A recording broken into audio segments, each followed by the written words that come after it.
1943. The bizarre plan that made a B-17 vanish from Nazi radars. Before we dive into this incredible story from World War II, please take a moment to subscribe and hit that like button. These deep-dive historical investigations take extensive research, and your support helps us bring you more forgotten stories from the war. Now let's travel back to 1943, to a desperate moment when American ingenuity faced Nazi technology in the frozen skies over Europe. Chapter 1. The Deadly Skies of 1943. The winter of 1943 was a killing season over Europe. Every day, hundreds of American B-17 flying fortresses rose from airfields across England, formed into massive formations, and flew into the teeth of the German defenses. And every day, dozens of them didn't come back.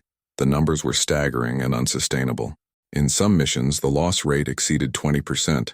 1 in every 5 aircraft that left England would be shot down, crash-landed, or so badly damaged they'd never fly again. The young men inside, boys, really, most of them barely old enough to drink, faced odds that made survival a matter of luck as much as skill. But this wasn't the random chaos of combat. The losses followed a pattern, and that pattern had a name: Würzburg. Würzburg was the German radar system that had turned the skies over occupied Europe into a killing field. While the concept of radar was known to both sides, the Germans had refined it into a devastatingly effective defensive weapon.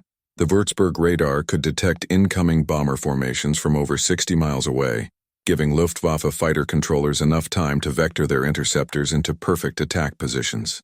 The German pilots knew exactly where the American bombers would be, at what altitude and in what formation. They could climb to optimal altitude, position themselves with the sun behind them, and strike with devastating precision. The Americans flew in broad daylight, a strategic decision made at the highest levels, which meant they were visible to both radar and the naked eye. They were sitting ducks, targets in a shooting gallery, and they were dying by the hundreds. Lieutenant Colonel Marcus Wainwright had watched too many of those young men fail to return.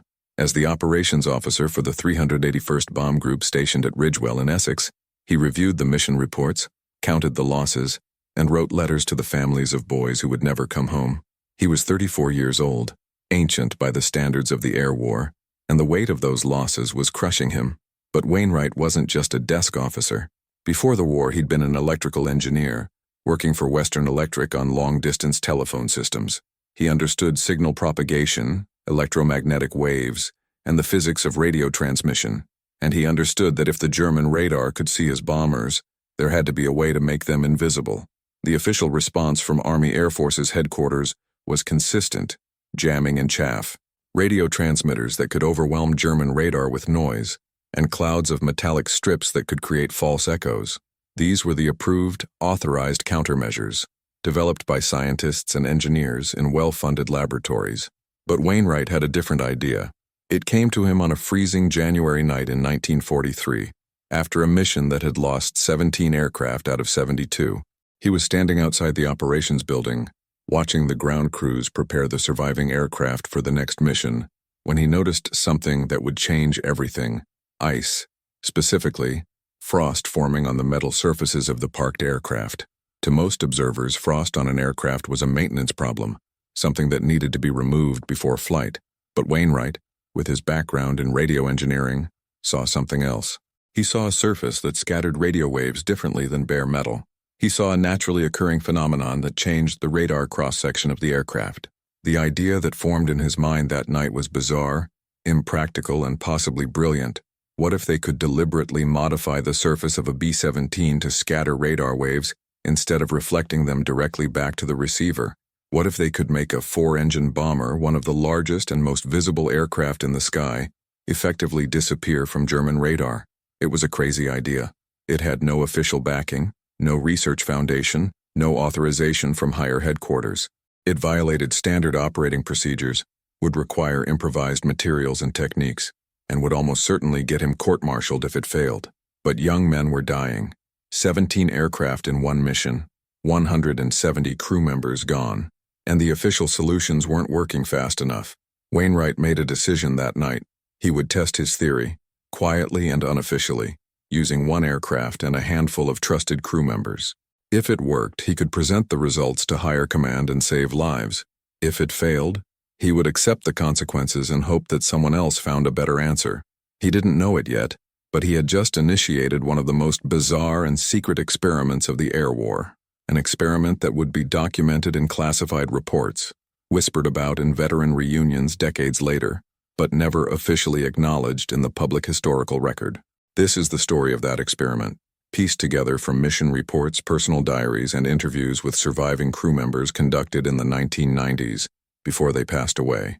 It's a story of desperate innovation, incredible courage, and the kind of improvised genius that emerges when conventional solutions fail and lives hang in the balance. Chapter 2. The Unauthorized Experiment. Wainwright's first challenge was finding an aircraft. He couldn't simply requisition a B-17 for unauthorized experimentation. That would trigger questions from headquarters that he wasn't prepared to answer. He needed an aircraft that was temporarily out of the regular rotation, one that wouldn't be immediately missed if it spent a few days undergoing mysterious modifications. The answer came in the form of B-17F serial number 4230177, nicknamed the Reluctant Dragon by her crew.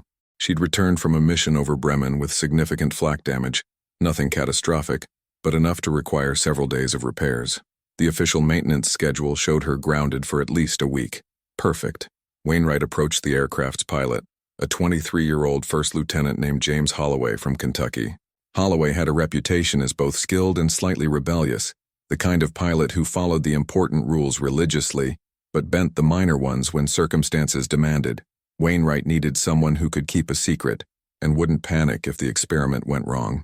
"Jim," Wainwright said, finding Holloway in the officers' club nursing a whiskey, "I need to talk to you about something that stays between us. You interested in maybe not getting shot at quite so much?"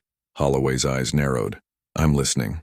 Over the next hour, Wainwright explained his theory.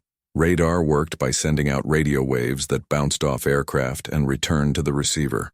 The strength and timing of the return signal told the operator where the aircraft was. But what if they could prevent that clean return?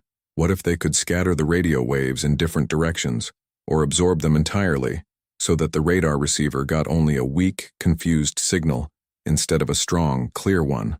"The Germans are tracking us because we're essentially flying mirrors," Wainwright explained, using napkins to diagram the concept.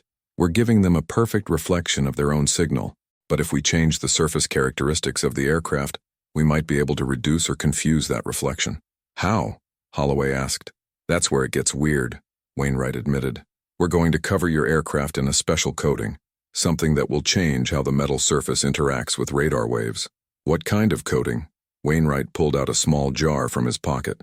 Inside was a dark, viscous substance that looked like tar mixed with metal filings. "This," he said, "it's a mixture of carbon-based compounds, iron particles, and some other materials I've been experimenting with. The carbon should absorb radio waves, and the iron particles should create interference patterns that scatter what doesn't get absorbed." Holloway stared at the jar. "You want to paint my aircraft with, what is that exactly?" "Honestly, I'm not entirely sure what to call it. Radar-absorbent material, I suppose. I've been working on the formula in my spare time, testing it on small metal plates. The results are promising. It significantly reduces the radar return, but I've never tested it on anything as large as an aircraft. And you want Dragon to be the test? If you're willing. I can't order you to do this. It's not authorized, it's not official, and if it goes wrong, we're both in serious trouble. But Jim, we lost 17 aircraft on the last mission. 17. If this works, if we can prove that we can hide bombers from German radar, we could save hundreds of lives." Holloway was quiet for a long moment, turning the jar over in his hands, watching the thick substance move slowly inside. "What are the risks?" he finally asked. "Unknown," Wainwright admitted. "The coating might affect the aircraft's flight characteristics, add weight, change the airflow over the surfaces. It might not adhere properly at altitude where it's cold. It might not work at all. Or it might work perfectly, in which case we'll have something to present to headquarters that could change how we fight this war. And if headquarters finds out before we can prove it works, court-martial probably. For me, definitely. For you, depends on whether you claim I ordered you to participate or whether you admit you volunteered." Holloway grinned, the kind of reckless grin that had gotten him through 23 combat missions when the average survival rate was somewhere around 15. "Colonel, I've been getting shot at for 6 months. I've watched good men die because the Germans know exactly where we are before we even cross the coast. If there's a chance, any chance, that this crazy idea of yours works, I'm in. Besides, he added, Dragon's going to be down for maintenance anyway. Might as well make it interesting. That night, after the base had quieted and most personnel were either sleeping or drinking away their fears in the officers' club, Wainwright assembled his team. Besides Holloway, he brought in 3 ground crew members he trusted: Sergeant Tom McKenna, a crew chief who could keep his mouth shut; Corporal Eddie Vasquez, a sheet metal specialist who understood airframe structure; and Private First Class Robert Chen, a young engineer who'd worked in radio before the war and understood the theory behind what they were attempting. Gentlemen, Wainwright addressed them in the darkened hangar where Dragon sat, her damaged sections already repaired and awaiting final inspection. What we're about to do is not approved by command. It's experimental, it's risky, and it's probably against several regulations I'm choosing not to think about right now. If any of you want to walk away, now's the time. No questions, no consequences. None of them moved. All right then, let's make a bomber disappear. The coding process took 3 nights. They worked during the hours when the base was quietest, covering the hangar windows and posting lookouts. The substance Wainwright had developed had to be applied in thin, even layers, allowed to partially dry, then covered with additional layers until the entire aircraft's metal skin was treated. It was painstaking work. The coating was difficult to work with, thick and sticky, with a chemical smell that gave them all headaches despite the ventilation. They started with the fuselage, using brushes and rollers to apply the dark material across the aluminum skin, then the wings, the tail section, the engine nacelles, every exposed metal surface that would reflect radar waves. Sir, Chen said on the second night, studying the partially coated aircraft, this is going to add weight. I'm estimating maybe 500 pounds, possibly more. Will it fly? Wainwright asked. Should. The B-17 has enough margin to handle the extra weight, but it might affect fuel consumption, reduce range a bit. We'll deal with that. Keep going. By the third night, they were nearly finished. The reluctant Dragon had been transformed from her usual bare metal appearance into something that looked like it had been dipped in tar. The coating was matte black, non-reflective, and gave the aircraft an ominous, predatory appearance. She looks like something out of a nightmare, Holloway said, standing back to examine their work. Let's hope the Germans think so, Wainwright replied. Or better yet, let's hope they don't see her at all. The final step was the most critical, and the most dangerous. They needed to test whether the coating actually worked, which meant exposing the aircraft to radar and measuring the return signal. But they couldn't use German radar for obvious reasons, and they couldn't use the British chain-home radar system without alerting authorities to what they'd done. Wainwright's solution was improvised but effective. He'd acquired, through channels he refused to discuss, a small radar unit, possibly salvaged from a downed German aircraft or captured in North Africa. It was primitive compared to the Würzburg system, but it operated on similar frequencies and would give them a basic indication of whether their experiment had any merit. On the 4th night, they towed Dragon out to a remote corner of the airfield, far from the main operations area. Chen set up the radar unit at a distance of 2 miles, roughly the range at which German radar typically acquired incoming bomber formations, while Wainwright, Holloway, and the others waited with the aircraft. The radio crackled. Ready for test, Chen's voice reported. Starting sweep now. They waited.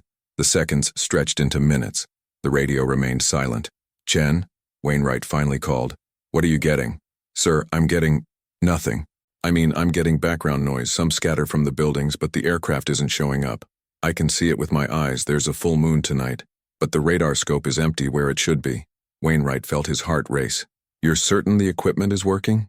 Yes, sir. I'm getting returns from a truck that just drove past and from the control tower. Everything else is showing up normal. But Dragon, it's like she's not there. Holloway whistled low. I'll be damned. It actually works. One test isn't proof, Wainwright cautioned, but he couldn't keep the excitement from his voice. We need to verify this. Make sure it's not a fluke. Chen, try different angles, different ranges. Let's make sure this is real. They tested for 2 more hours, positioning the aircraft at different angles and distances from the radar unit. The results were consistent. The radar return from Dragon was reduced by what Chen estimated to be 70 to 80%. She wasn't completely invisible. That would be impossible with current technology, but her radar signature was so weak that she would be difficult to detect and even harder to track. In a formation with other aircraft, Chen theorized, the German radar operators might dismiss the weak return as noise or malfunction. Even if they detected it, They'd have trouble getting a solid track for vectoring fighters. This could work, sir. This could actually work. Wainwright made a decision. We fly a combat mission tomorrow. If there's a target assigned, we go with the group, but we monitor German radar activity. If we don't get picked up, if we make it through without the usual fighter intercepts, then we know this is real. Then we take it to headquarters. And if we do get picked up? Holloway asked. Then we've got a bomber with a really ugly paint job and nothing to show for it except probable disciplinary action. Holloway grinned. Sounds like a normal day in this war. Chapter 3. Into the Fire. The mission order came through at 0400 hours on February 4, 1943. An attack on the rail yards at Hamm, Germany. A critical junction for German logistics supporting the Eastern Front. 36 aircraft from the 301st Bomb Group would participate as part of a larger force of over 200 bombers. It was a deep penetration mission, the kind that typically resulted in heavy losses, perfect for testing whether the reluctant Dragon could truly hide from German radar. Wainwright had to walk a careful line. He couldn't reveal what they'd done to Dragon, not yet, not without proof that it worked. So he simply placed Holloway and his crew on the mission roster, assigned them a position in the formation, and said nothing about the strange coating that now covered their aircraft. The other pilots noticed, of course. What the hell happened to Dragon?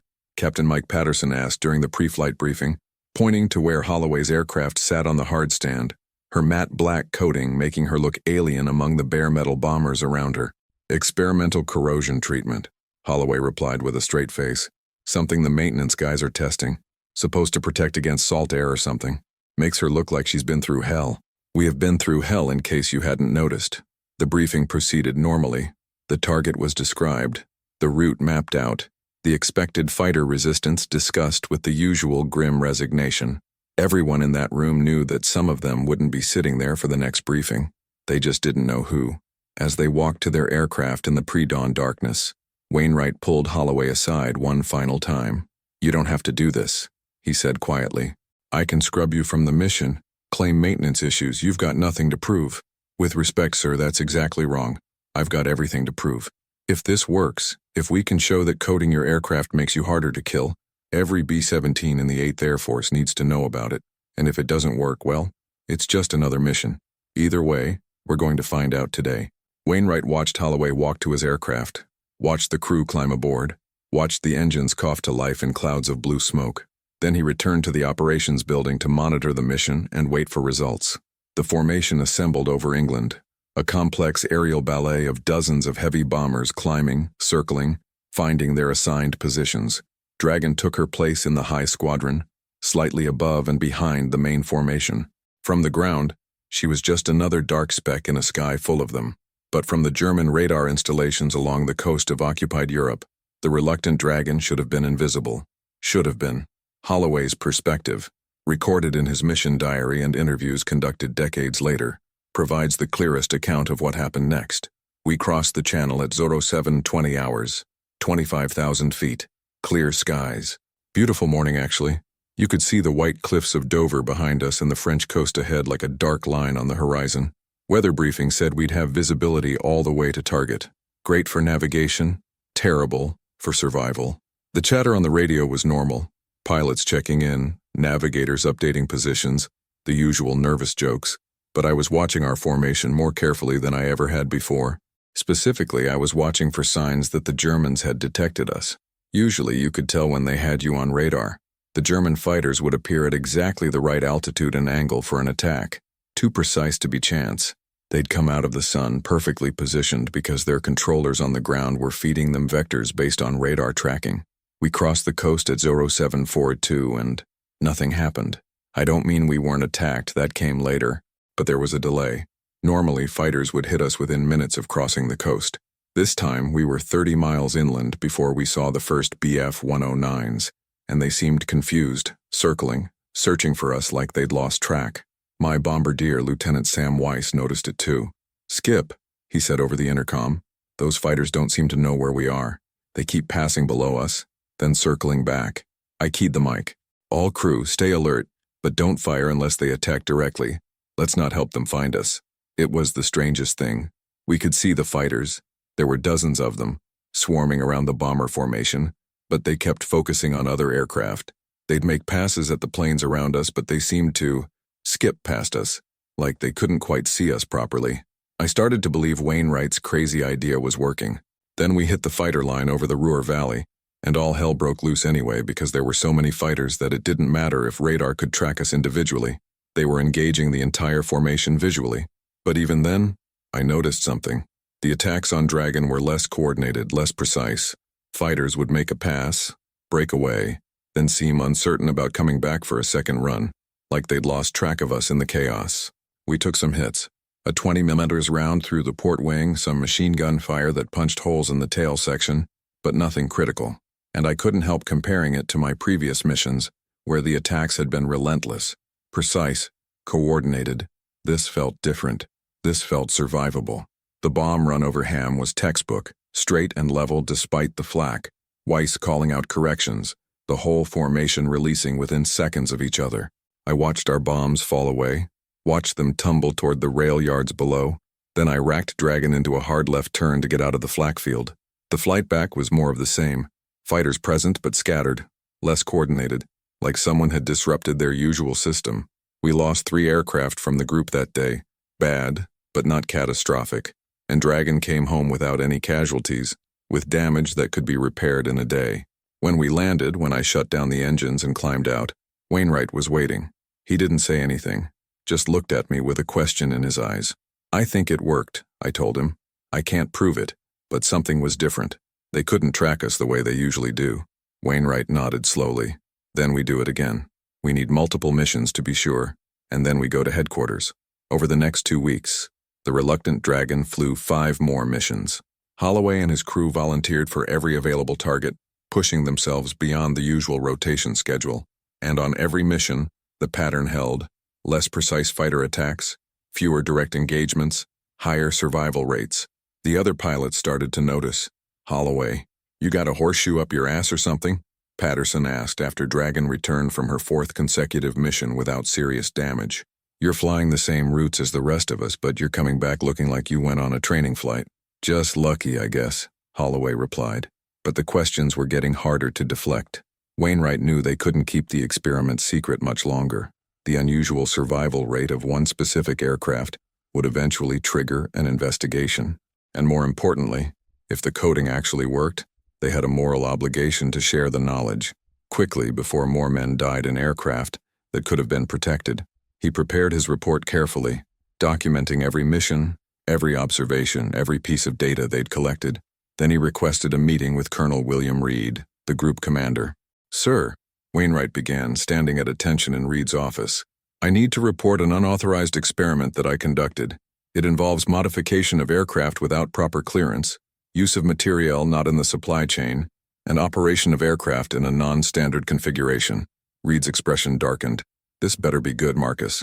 I believe I've found a way to significantly reduce the radar visibility of our aircraft, and I have 6 combat missions of data to prove it." He laid out the entire story, the coding, the testing, the missions. He showed Reed the mission reports, highlighting the unusual survival patterns. He explained the theory, the materials, the process. Reed listened in silence. When Wainwright finished, the colonel sat back in his chair, his face unreadable. "You did this without authorization," Reed finally said. "Yes, sir. You modified an aircraft, potentially compromising its airworthiness." "Yes, sir. You flew combat missions in an aircraft with non-standard modifications." "Yes, sir. And you dragged Lieutenant Holloway and members of my ground crew into this unauthorized scheme." "They volunteered, sir. I take full responsibility." Reed was quiet for a long moment. Then he stood, walked to his window, and stared out at the flight line where aircraft were being prepared for the next mission. "How sure are you that this works?" he asked without turning around. "Certain enough to stake my career on it, sir, which I suppose I already have." "And you think this coating, this radar-absorbent material, could be applied to other aircraft?" "Yes, sir. The process is labor-intensive and the materials aren't standard issue, but it could be scaled up. If headquarters supports it, we could start coating aircraft at depot level, maybe eventually at the factory." Reed turned back to face him. "You realize that if you're right, if this actually works, you've potentially discovered something that could change the entire air war." "That's the hope, sir. And if you're wrong, if this is coincidence or luck, I'm going to have to court-martial you for this stunt." "I understand, sir." Reed sat down again, picked up Wainwright's report, and flipped through the pages. All right, here's what we're going to do. I'm going to forward this up the chain, straight to 8th Air Force Headquarters marked urgent, but we're going to run one more test mission first. I want your Dragon flying with a squadron of unmodified aircraft, same route, same target, same everything, and I want observers in some of those other aircraft, people who can document the difference in how the German fighters engage. If the results support your theory, we go public with this. If they don't, you're facing disciplinary action and I'm going to pretend I never saw this report. Clear? Clear, sir. Dismissed. And Marcus, I hope to God you're right. Chapter 4. Proof and Consequences. The test mission was scheduled for February 18, 1943, a strike against aircraft factories in Bremen. It would be one of the largest raids yet attempted, with over 300 bombers from multiple groups participating. Perfect conditions for a controlled comparison. But this time, the experiment wouldn't be secret. Reed had briefed several senior officers from headquarters, and they'd be monitoring from the ground, analyzing radar plots, conducting interviews with crews who flew near Dragon. This would either validate Wainwright's work or end his career. The night before the mission, Wainwright couldn't sleep. He stood outside the hangar where Dragon sat, her distinctive black coating now showing wear from multiple missions, but still intact.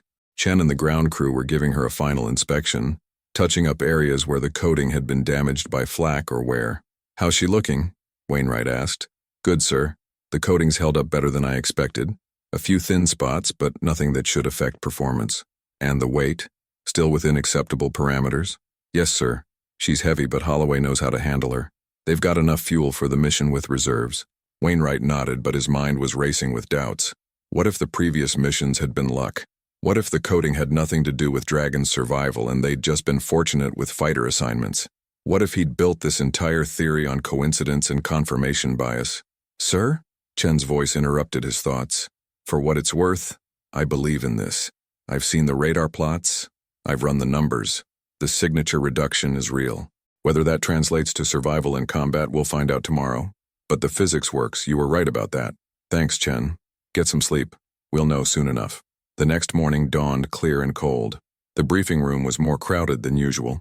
In addition to the flight crews, there were observers from headquarters, intelligence officers, even a few civilians Wainwright suspected were from defense contractors, though no one said as much officially. Colonel Reed conducted the briefing personally. "Bremen, gentlemen. Aircraft factories, multiple aim points, maximum effort. We're expecting heavy fighter opposition. Intelligence suggests the Luftwaffe is concentrating forces to defend these facilities. This won't be an easy mission." He paused, looking directly at Holloway.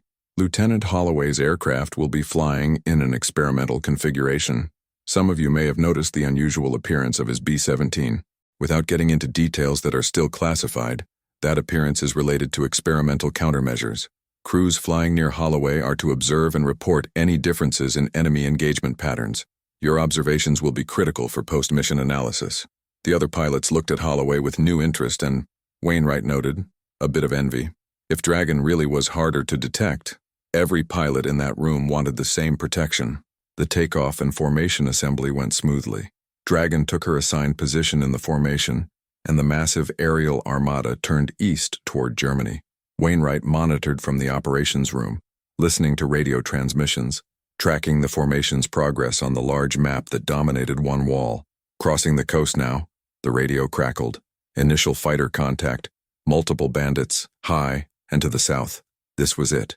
This was where they'd know. From Holloway's perspective, the mission began like all the others. Tension, cold, the constant scan of the skies for enemy fighters. But this time, he was acutely aware that dozens of people were watching Dragon specifically, analyzing her survival, looking for proof that Wainwright's bizarre idea actually worked. "Fighters, 11 o'clock high," the ball turret gunner called out. Holloway watched the Bf-109s dive toward the formation. There were at least 20 of them, coming in fast, splitting into elements to attack from multiple angles. This was what the Luftwaffe did best: coordinated assault on bomber formations, pressing attacks despite defensive fire, exploiting any weakness in the formation's coverage. But something was different. The fighters seemed to target other aircraft preferentially. They'd dive toward the formation, then at the last moment adjust their attack runs to engage bombers on either side of Dragon, rather than Dragon herself. It wasn't absolute. A few fighters made passes at them, but the majority of the enemy attacks focused elsewhere. "Skip, are you seeing this?" his co-pilot, Lieutenant Frank Morrison, asked. "They're avoiding us." "I see it. Stay alert anyway. Could be coincidence." But it wasn't coincidence, and as the mission progressed, the pattern became more pronounced. Over the next 2 hours, as the bomber formation fought its way to Bremen and back, Dragon was engaged directly only 3 times, compared to aircraft around them that faced a dozen or more direct attacks. The B-17 flying directly below them, an aircraft nicknamed Liberty Bell, was hit so many times that she eventually fell out of formation trailing smoke, 3 of her 4 engines damaged, her tail section shredded by 20mm cannon fire. Holloway watched her go down, watched parachutes bloom as the crew bailed out, and felt a mixture of relief that Dragon had been spared and guilt that their survival had come at the cost of someone else's attention. "That should have been us," Morrison said quietly, watching Liberty Bell's death spiral. "By pure statistics, by position in the formation, that should have been us. But it wasn't," Holloway replied, "and maybe that means Wainwright was right." The bomb run over Bremen was conducted through heavy flak. The German gunners on the ground didn't need radar to aim at a formation of 200 bombers. But even the flak seemed less intense around Dragon, as if the targeting radar that usually directed the anti-aircraft fire was having trouble getting a solid lock. They released their bombs, turned for home, and fought their way back through the fighter line. By the time they crossed back over the English coast, Dragon had suffered minor damage from a few near misses and some machine gun rounds that had punched small holes in non-critical areas. But compared to the other aircraft in her squadron, 2 lost entirely, 3 more so badly damaged they'd never fly again, and the rest all bearing significant battle damage, Dragon looked almost pristine. When they landed, when Holloway shut down the engines and climbed out, a crowd was waiting. Wainwright was there, and Colonel Reed, and a Brigadier General Holloway didn't recognize, along with a dozen other officers and the inevitable intelligence personnel with their clipboards and cameras. "Lieutenant Holloway," the general said, stepping forward. "I'm Brigadier General Howard Campbell from 8th Air Force Headquarters. I need your immediate assessment. Did the experimental modifications to your aircraft affect enemy engagement patterns during this mission?" Holloway, exhausted and still processing what he'd experienced, answered carefully, "Sir, I can't prove causation, but I observed that enemy fighters appeared to preferentially target other aircraft in our formation. We were engaged directly 3 times compared to what appeared to be dozens of engagements for aircraft in similar positions around us. And in your professional opinion as a combat pilot, was this difference significant enough to be more than random chance?" "Yes, sir. Significantly more than random chance." Campbell turned to Wainwright. "Colonel Wainwright, I've read your report and I've reviewed the preliminary data from today's mission. What you've accomplished here is either the most elaborate case of confirmation bias I've ever seen, or it's a genuine breakthrough in defensive countermeasures. We need to determine which." "Yes, sir. What do you need from us?" "Everything. Complete documentation of your coding formulation, application process, material sources, theoretical basis. I'm also ordering immediate testing at Wright Field. We'll send Dragon back to the States where proper scientific analysis can be conducted under controlled conditions. If this works, if we can replicate it, we need to get this capability into the fleet as quickly as possible." Wainwright felt a weight lift from his shoulders. "Sir, does this mean—" "It means you're not being court-martialed, if that's what you're asking. It also means you're being temporarily assigned to Wright Field to support the testing program. Pack your bags, Colonel. You're going to Ohio." Chapter 5. The Secret That Stayed Secret. What happened next was both a triumph and a frustration, documented in declassified records that wouldn't become public for 50 years. Wright Field, the Army Air Force's premier research and development facility in Dayton, Ohio, became the center of an intense program to understand, replicate, and potentially mass-produce Wainwright's radar-absorbent coating. The reluctant Dragon was shipped back to the States, where teams of engineers, physicists, and chemists analyzed every aspect of the aircraft and its unusual surface treatment. The results were simultaneously encouraging and disappointing. The good news: the coating did work. Extensive testing confirmed that it reduced radar return by 70 to 80% at the frequencies used by German radar systems. The carbon-based compound absorbed radio waves, while the iron particles created interference patterns that scattered what wasn't absorbed. Wainwright's improvised formulation was crude, but effective. The basic principle was sound. The bad news: it was incredibly difficult to produce and apply at scale. The materials required were in short supply. Carbon black of the right type was needed for synthetic rubber production, competing with radar coating for limited resources. The iron particles had to be precisely sized and distributed. Too large or poorly mixed, and they didn't create the right interference patterns. The application process was labor-intensive, requiring multiple thin coats with careful curing between layers. And the coating was fragile, requiring constant maintenance and touch-ups after each mission. General Henry Hap Arnold, commanding general of the Army Air Forces, received a briefing on the program in March 1943. The assessment was blunt. The technology worked, but deploying it to the entire heavy bomber fleet would require diverting significant resources from other priority programs, would slow aircraft production, and would create enormous logistics challenges for maintaining coated aircraft in field conditions. Arnold faced a difficult choice: invest in a defensive technology that could reduce losses but at significant cost to offensive capability, or focus resources on increasing bomb tonnage, improving accuracy, and overwhelming German defenses through sheer numbers. He chose the latter. "I want this program continued at research level," Arnold ordered, "but we're not going to deploy it fleet-wide. The math doesn't work. The resource investment doesn't justify the marginal reduction in losses when we can achieve the same strategic effect by building more bombers faster. Keep developing it, refine it, prepare it for future use if circumstances change, but we're not implementing it now." For Wainwright, it was a bitter decision. He'd proven that his coating worked, that it could save lives. But the strategic calculus of industrial warfare had its own cold logic. It was cheaper and faster to build more bombers and accept higher losses than to modify every aircraft with a labor-intensive coating that required constant maintenance. But the story didn't end there. While the Army Air Forces chose not to deploy radar-absorbent coating widely, they didn't abandon it entirely. A small number of aircraft, exact numbers remain classified, were coated and used for special missions. Photo reconnaissance aircraft, night infiltration flights, special operations insertions, missions where stealth was more valuable than payload, where a single aircraft's survival mattered more than formation bombing effectiveness. And the research continued. The lessons learned from Wainwright's improvised coating informed post-war development of stealth technology.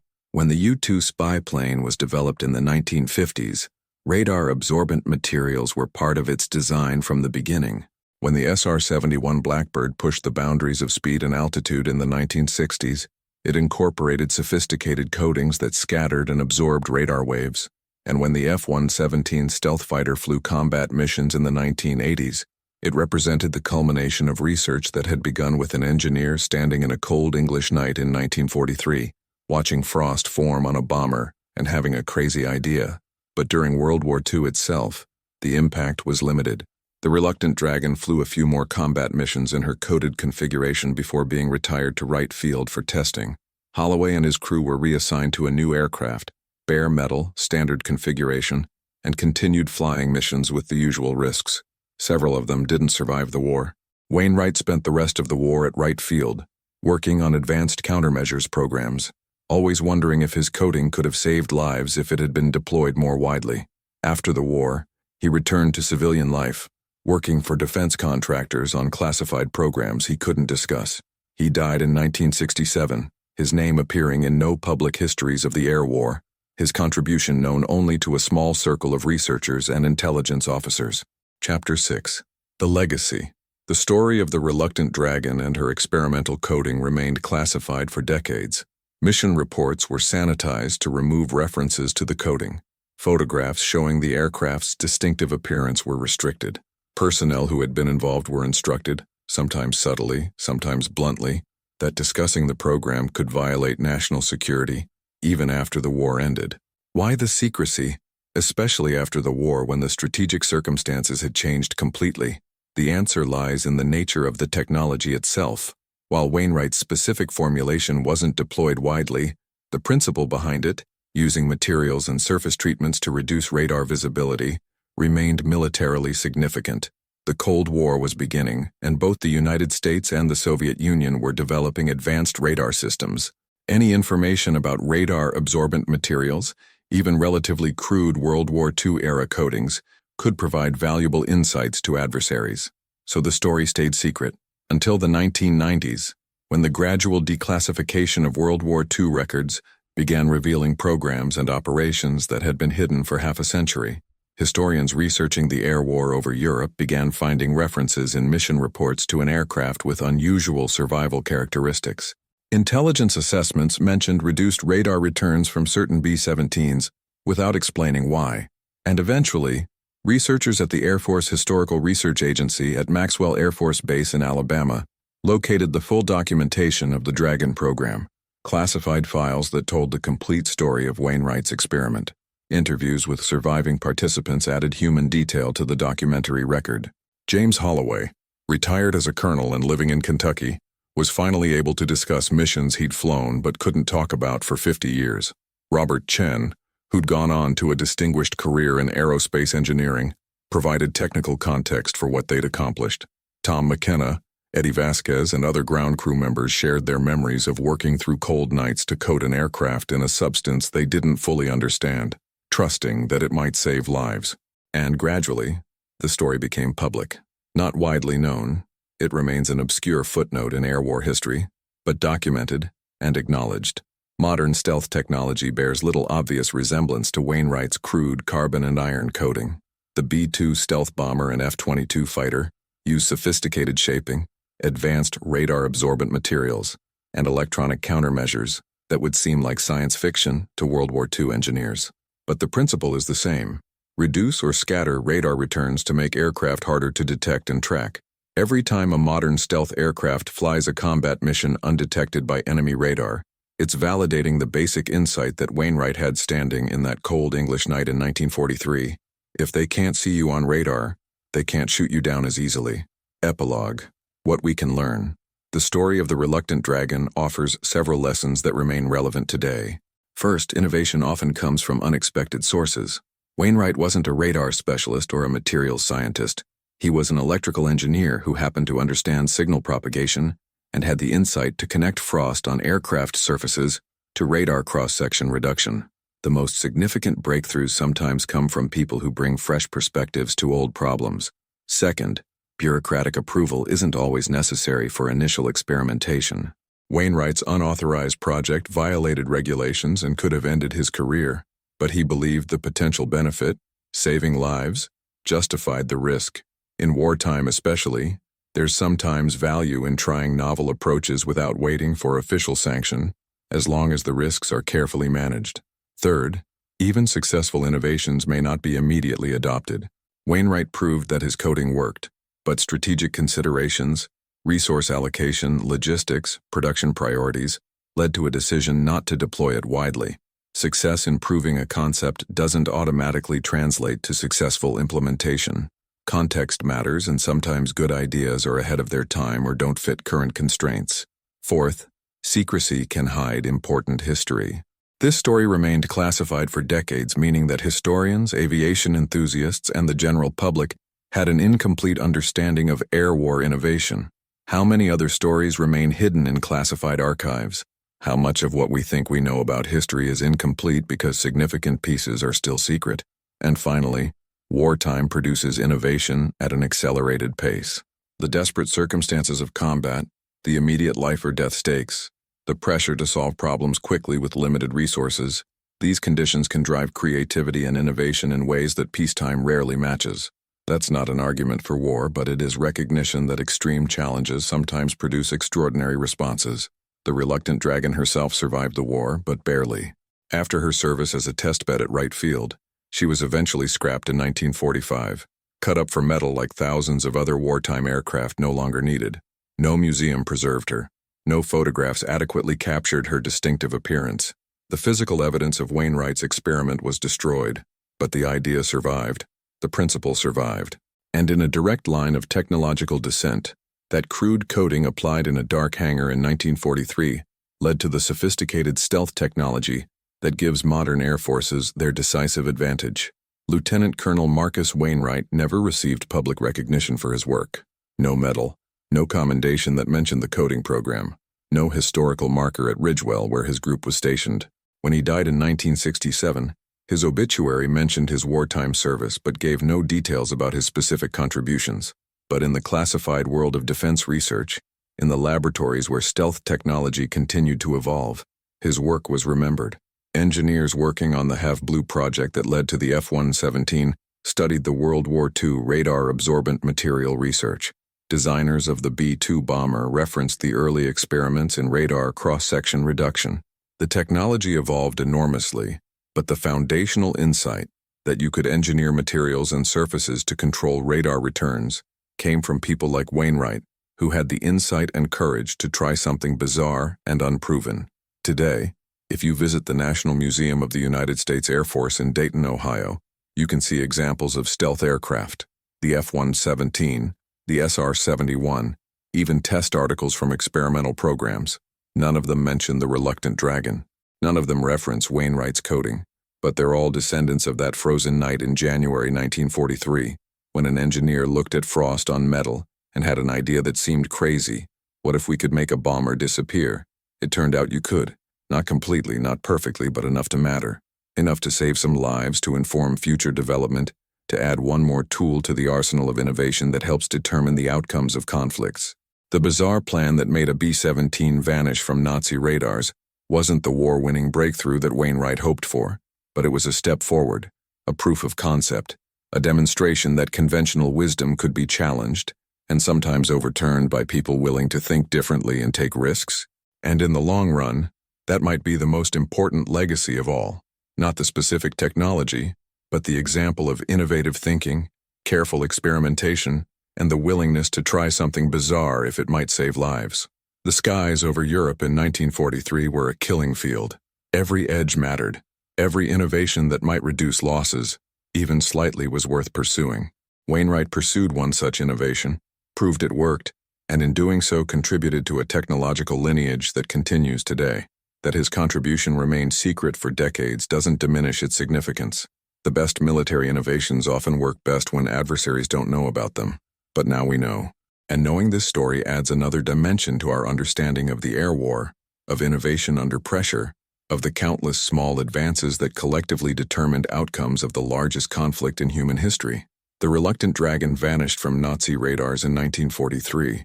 She vanished from history shortly after, but her legacy flies on, in every stealth aircraft that accomplishes its mission unseen, in every pilot who returns safely because enemy radar couldn't track them effectively.